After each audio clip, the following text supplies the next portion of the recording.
주님의 날개 그늘 아래 오신 여러분 진심으로 환영합니다. 자, 이제 이번 주부터는 제가 지난 주까지는 기본 교리를 이제 다 마쳤어요.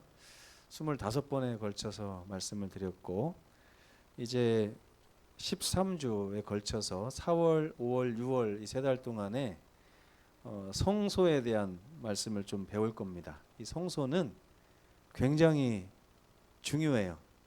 보통 성소를 어렵다고 생각하시는 분들이 많은데, 성소는 배우면 배울수록 은혜가 넘치고 감사가 넘치는 주제가 바로 성소라고 할 수가 있겠습니다. 이제 메인 요리를 먹기에 앞서서 우리가 에피타이저를 잠깐 먹는 것처럼 지금 이 시간에는 제가 흠 없는 제물이라고 하는 주제로 성소에 대한 기본적인 그런 주제에 대해서 좀 말씀을 드릴까 합니다. 여기 그림을 잘 보세요. 여기 보면 하얀 옷을 입은 제사장이 있고요. 그 다음에 제사장이 손을 올리고 있는 한 사람이 있는데, 이 사람이 죄인입니다. 죄인. 그리고 죄인이 또 손을 올리고 있어요. 누구에게요? 양에게 손을 올리고 있는데, 이 죄인의 오른손은 양에게 손을 올리고 있지만 왼손에는 뭐가 들려 있어요? 칼이 들려 있어요. 이 칼로 양을 이렇게 죽여가지고 양의 피를 그 왼쪽에 있는 번제단 뿔에다가 바르고, 그 다음에 성소에 이제 제사장이 가지고 가서 분향단에도 뿌리고, 그 다음에 휘장에도 뿌리고, 이렇게 함으로 그 죄인의 죄가 양에게로 가서 양이 대신 죽임을 당하고 그 양의 피가 성소에 지불되는 것입니다. 그러고 나면 죄인은 죄와 상관없는 모습이 돼서 성소 밖을 나가게 되는 것입니다. 이 성소에서 제일 중요한 게 뭘까요? 그러면 성소는 죄인이 사함을 받고 죄인의 죄를 처리하는 장소이기 때문에 죄인의 죄를 대신 짊어질 누군가가 필요합니다. 그 성소에서 제일 중요한 거예요.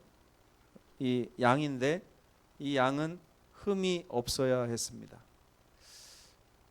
내가 죄인이면서 남의 죄를 대신 짊어지고 감옥에 갈 수 없는 것처럼 양은 흠이 없어야 됐습니다. 요한일서 2장 1절에서 2절에 있는 말씀을 같이 한번 읽어보겠습니다. 시작. 나의 자녀들아, 내가 이것을 너희에게 쓰면 너희로 죄를 범하지 않게 하려 함이라. 만일 누가 죄를 범하여도 아버지 앞에서 우리에게 대언자가 있으니 곧 의로우신 예수 그리스도시라. 그는 우리 죄를 위한 화목 제물이니 우리만 위할 뿐 아니요 온 세상의 죄를 위하심이라. 이런 말씀이 있습니다. 제가 잠깐 퀴즈를 내보겠습니다. 하나님께서 저와 여러분에게 제물이 되라 하셨습니까? 아니면 제물을 바치라 하셨습니까? 제물이 되라 하셨어요? 제물을 바치라 하셨어요? 제물이 되면 제물은 죽임을 당하는 게 제물입니다. 그러니까 하나님이 우리가 죽임을 당하라고 하셨어요? 아니면 우리 대신 죽임을 당할 것을 가져오라 하셨어요? 그렇죠? 우리에게 제물이 되라고 하지 않으시고 제물이 될 뻔한 우리를 구원하셔서 제물을 바치는 존재가 되게 만드셨습니다. 두 번째, 제물을 바치는 이 죄인이 흠이 없어야 합니까? 아니면 그 제물이 흠이 없어야 합니까? 네. 죄인은 흠이 있어도 되나요? 흠이 있는 게 죄인 아닙니까? 흠이 없다면 죄인이 흠없는 재물을 가져올 필요가 없습니다. 그렇기 때문에 우리가 하나님께 제사를 지내러 올라갈 때는 내 자신의 죄를 막 씻고 거기에 신경을 집중할 것이 아니라 하나님이 준비하신 흠없는 재물을 가져가야 되는데 그 재물에 신경을 써야 되는 것입니다. 세 번째, 하나님께서는 죄인에게 생명을 바치라 하셨습니까? 아니면 재물의 생명을 내놓으라 하셨습니까? 재물의 생명을 내놓으라 하셨습니다. 죄인이 흘린 피가 속죄함을 주는 것입니까? 아니면 재물이 흘린 피가 속죄함을 주는 것입니까? 네, 이제 뭔가 아시겠죠? 이해가 잘 가시죠? 그럼 우리가 하나님 앞에 의롭다 하심을 입고 구원을 얻는 것은 우리의 행한 옳은 행실 때문입니까? 아니면 재물에 흘린 피 때문입니까? 네, 바로 맞히셨습니다. 참 이 이야기를 제가 묵상할 때마다 하나님께 감사하다, 감사합니다라고 하는 말이 절로 나옵니다. 정말 하나님께서는 우리에게 요구하지 않으시고 우리를 대신하여 예수님을 보내주심으로 말미암아 우리가 지불해야 될 것들을 전부 다 면제시켜 주시고 예수께서 지불하게 하심으로 우리를 다시 하나님 나라의 백성을 삼아 주신 것입니다. 아멘? 네. 그럼 여러분 어떤 마음이 흘러 넘칩니까? 네, 여러분 이거 자꾸 묵상해 보셔야 돼요. 예수께서 요한복음 21장에 베드로에게 네가 나를 사랑하느냐라고 물어봤어요. 여러분에게도 예수께서 네가 나를 사랑하느냐라고 물어보신다면 여러분 뭐라고 대답하실 거예요? 네. 제가 예수님을 사랑하는가라고 제 자신을 이렇게 되돌아봤을 때 말로는 예수님을 사랑합니다라고 하는데 이 행동이 늘 예수님을 배반하고 예수님의 말씀으로부터 떠나고 하는 이 삶을 사는 것을 발견하는 것입니다. 그때마다 제 마음속에 어떤 양심의 소리가 들려오냐면 이게 사랑하는 것이냐 이렇게 물어보는 거예요. 제가 결혼하기 전에 평생 여자를 한 번도 사귀어 본 적 없이 우리 집사람을 만난 게 아니었습니다. 그러다 보니까 뭔가 이 마음에 좀 찔림이 있어가지고 이거 나중에 결혼하고서 발각되면은 안 좋겠다. 그래서 결혼하기 전에 만날 때 저희 집사람한테 그동안 만났던 여자들의 이름을 다 고백하면서 누구를 만났었고 누구한테는 관계가 요 정도까지 갔었고 누구는 만나다가 헤어졌고 누구는 좀 깊이 사귀었고 막 이런 얘기를 했어요. 그러면서 그중에 제일 깊이 사귀었던 여자애가 얘인데 얘를 내가 엄청 잘해줬었다. 그러면서 마지막으로 하지 말아야 될 소리를 했습니다. 그 아이한테 했던 것보다 10배를 더 잘해줄 테니까 나랑 사귀어달라. 이렇게 얘기를 했더니 저희 집사람이 오케이를 한 것입니다. 네. 근데 제가 이제 결혼하고 나서 이제 가끔 이렇게 살다 보면 티격태격 하잖아요.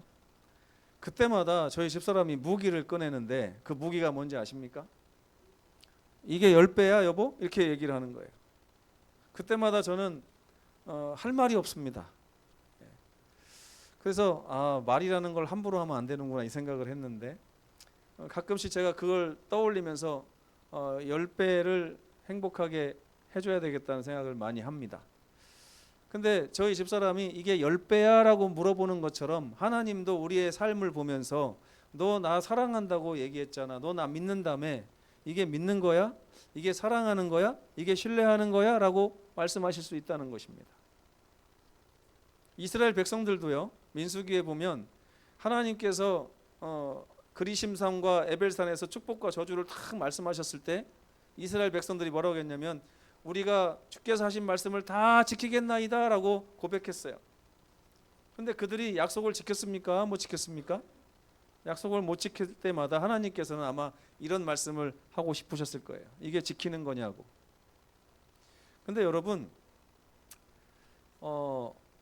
제가 하나님을 사랑한다고 자신 있게 말하지 못하겠구나. 나는 아직 베드로처럼 내가 주님을 사랑하는 줄을 주께서 아시나이다라고 말하지 못할 것 같다라는 생각을 할 때마다 그럼 나는 어디쯤 와 있을까라고 하는 그런 자문을 해봅니다.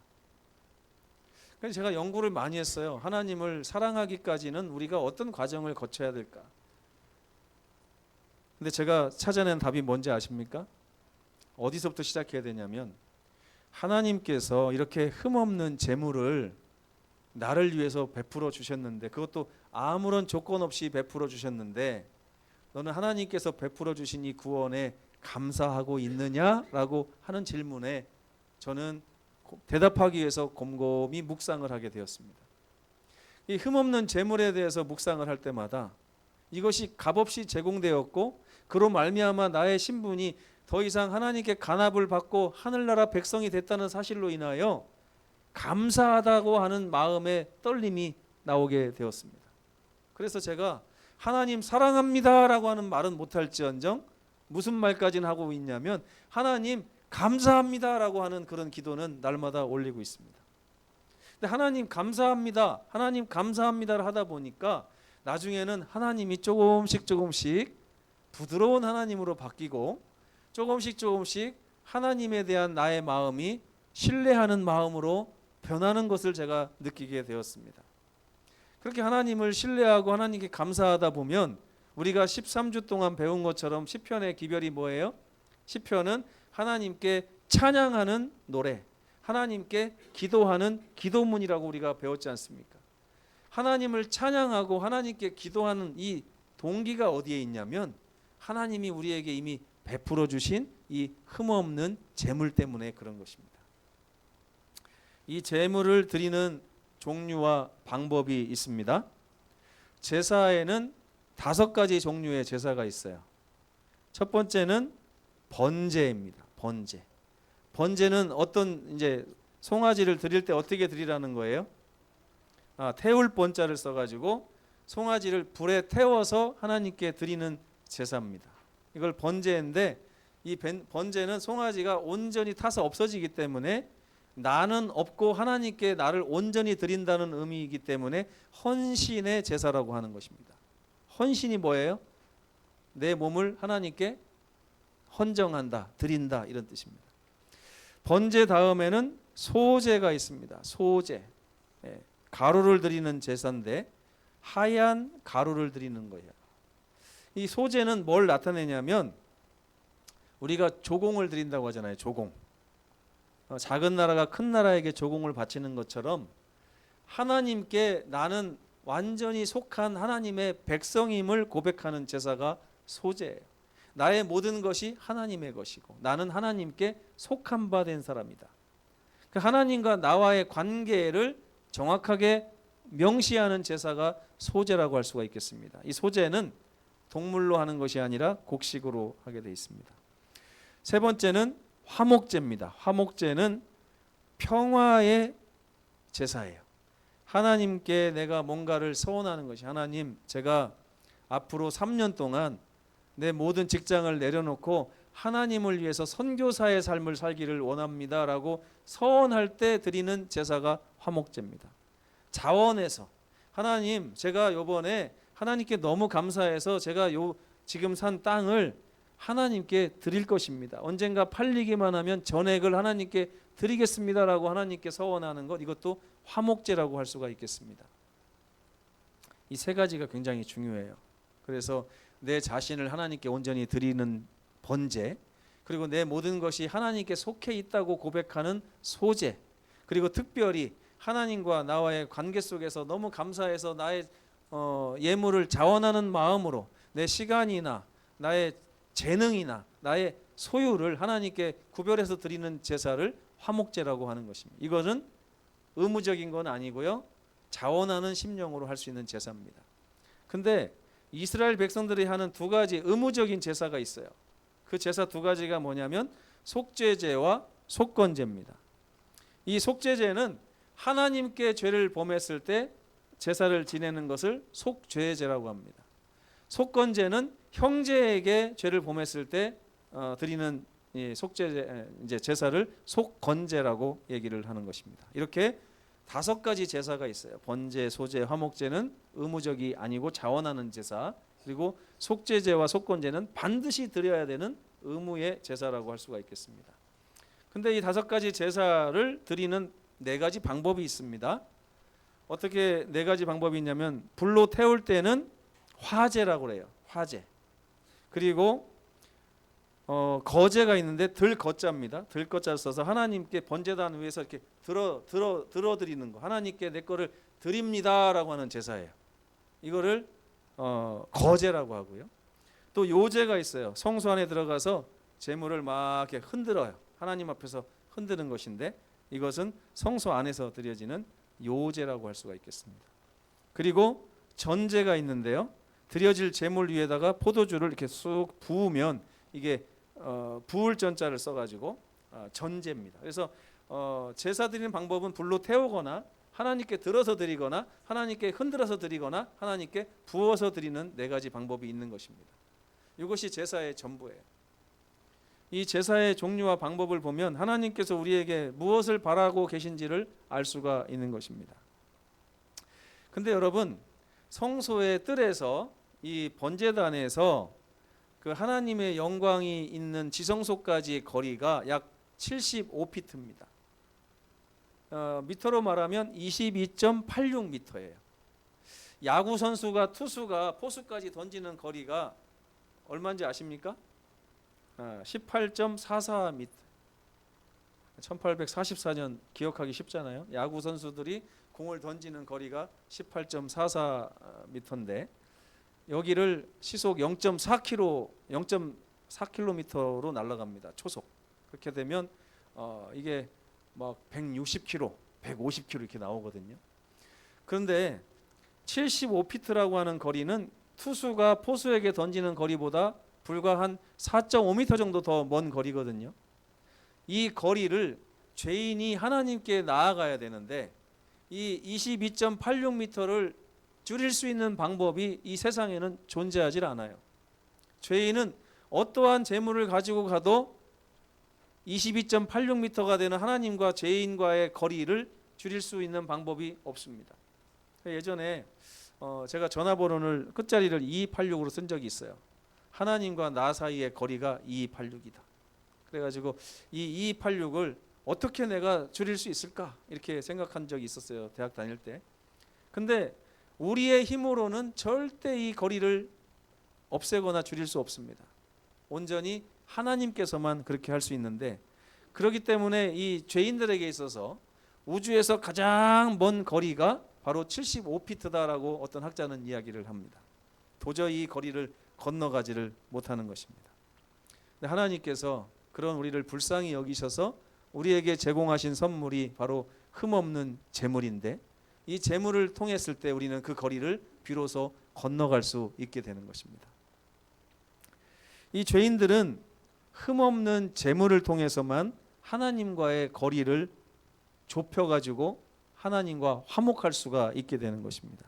그래서 이 성소 제도에서 가장 중요한 것이 바로 뭐냐면 흠없는 제물이에요.